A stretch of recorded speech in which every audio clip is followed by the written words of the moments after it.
Hey, welcome to my market update for April 2023. Last month's activity was noticeably better than February's.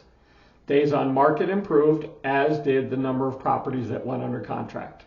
However, when you compare the year-over-year data, this is the first time in several years we see a decline in home values for both single-family detached and attached homes.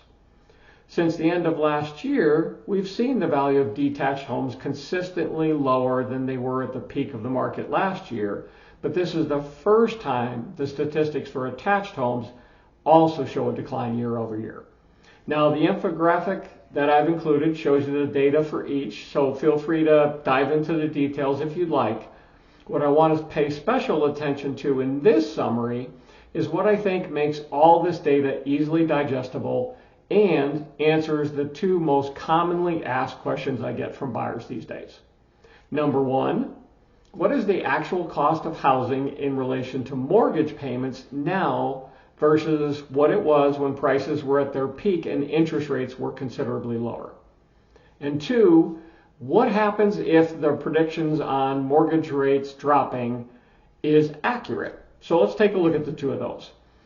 The cost of housing this year over last year in relation to mortgage payments for single-family detached homes is up about 15% and 18.5% for attached homes. Where that gets interesting is how does that relate to a monthly mortgage payment? Well, for both, it's somewhere in the $400 to $500 a month difference overall in a mortgage payment. Now, that's considering a 20% down payment for detached family homes and a 10% down payment for attached family homes, both on a 30-year fixed mortgage. So, second question is, what would a 1% reduction in rates do to affordability? Well, it would actually be pretty significant. Mortgage payments for both categories would drop by about 10.5% if rates drop 1%. This would mean a payment would only be about $150 to $175 more than they were during the peak of the market in 2022. So it really would have a big impact. So the takeaways I would share is this. If you're a seller and you're looking to make your property more attractive to buyer, consider offering rate buy-down incentives. That'll have likely the biggest impact for a buyer versus a straight price reduction. And if you're a buyer, if you're being offered a credit from a seller, you have two choices. Obviously, the rate buy-down, we talked how much that would decrease your monthly payment by about 10.5%.